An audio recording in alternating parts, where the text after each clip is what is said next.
In today's video, I'm going to talk about why I think saving cash long term is a bad idea and show you what happens to the purchasing power of your money when you save cash in hand or leave it in a savings account. So, when I was younger, I was told to save, save, save.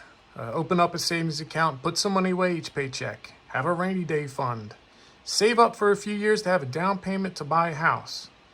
Now, what I wasn't told is that the purchasing power of my money would decrease each year that I held it in my safe or in a savings account.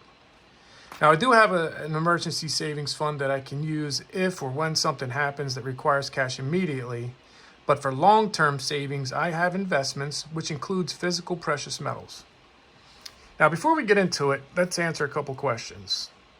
Number one, what is purchasing power? Well, purchasing power is how much product or services that you can buy with a certain amount of cash. What is inflation? Inflation is the percentage increase in the overall cost of living that the government calculates based on various input values.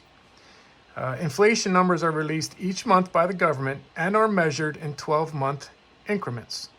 So, for instance, the inflation percentage released for January 2017 is the average rise in the cost of living from January 2016 to January 2017. Okay, everyone, what I'd like to show you here is what happens to your money when you don't invest it and just hold it as cash or keep it in a savings account. In this chart that I pulled from usinflationcalculator.com, which I'll link below, it shows the year-over-year inflation rate numbers released each month. And I pulled from 2017 to 2023, but you can actually at the website you can go back to 1914 to get the actual inflation rates all the way back to 1914 for each year. So, um, and what you'll see to the left of the chart here, these are the calculated numbers with inflation for each year. And again, I'm going to go from January to January to use those numbers. And what you're going to see is the realized inflation rate, and where it's basically your loss of purchasing power. And keep in mind, these numbers are what's called cumulative inflation or compound inflation, which is similar to compound interest, where you earn interest on the interest you've earned. You are now seeing inflation on the inflation number from the previous year. So this next chart here, I'll show you a breakdown of this.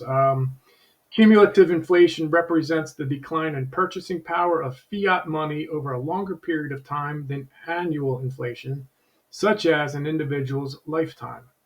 And I pulled that definition from this website right here. And so we're going to use 2016. These numbers, $1,000 may not buy 2 weeks worth of grocery, gas, and utilities.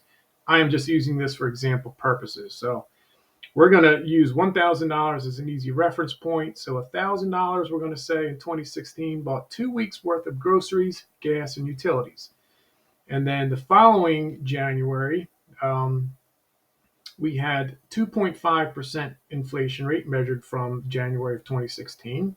So we take 2.5% of $1,000, that gives us $25. We add that to our original $1,000, which gives us a realized number of $1,025. So in 2017, it's going to cost you $1,025 to buy 2 weeks worth of groceries, gas, and utilities. The same stuff that $1,000 bought you in 2016.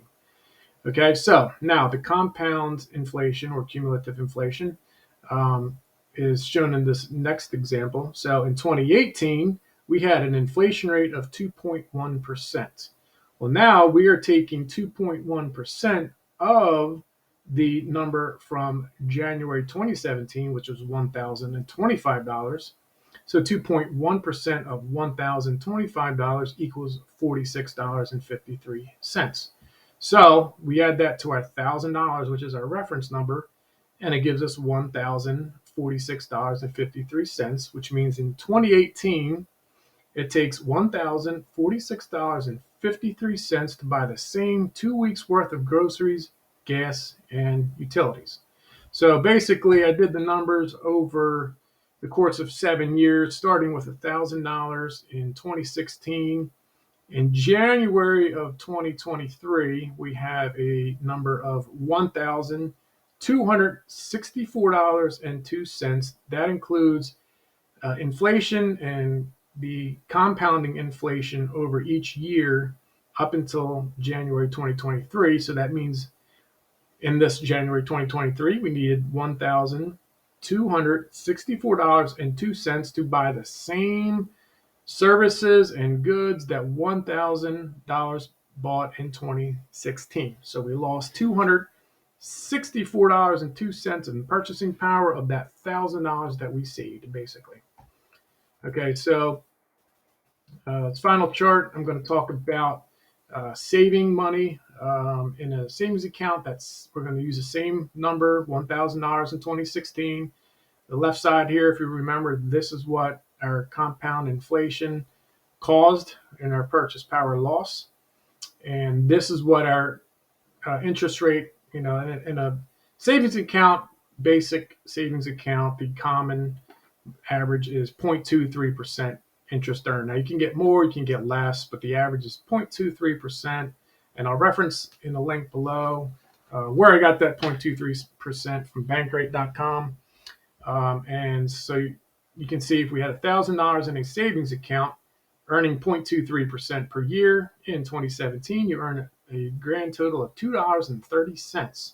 So you now have $1,002.30 in your savings account. But if you factor in the inflation of $25, you can subtract that $2.30 from the $25 purchasing power loss, and you have a realized purchasing power loss for 2017 of $22.70, which means the money in your savings account that you had started out with $1,000, that same money can now buy you $1,022.70 worth of goods in 2017, as opposed to $1,000 that bought it in 2016.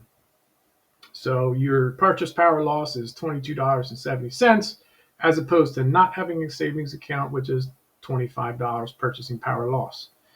And on down through the line, 2023. So if we saved in 2016 $1,000, by 2023, the value of that account, including compound interest, which again, interest compounds over time because you're getting interest on the interest earned from the year prior. And we come with a grand total in 7 years of $1,016.21. That is the value of that $1,000 savings account.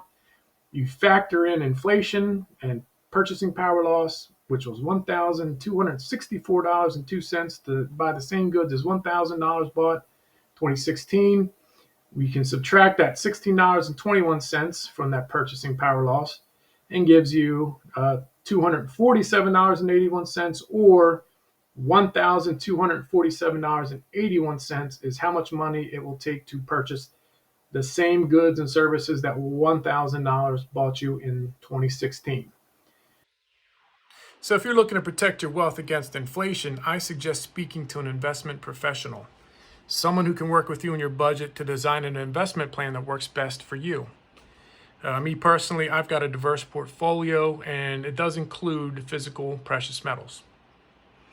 I want to thank you all for watching this video, and if you liked it, I ask that you please consider subscribing, as I will be putting out more videos that's going to have my personal approach to buying and storing physical precious metals, and I'm going to be reviewing everything from bullion dealers to in-home security safes. Thanks again for watching, and have a great day.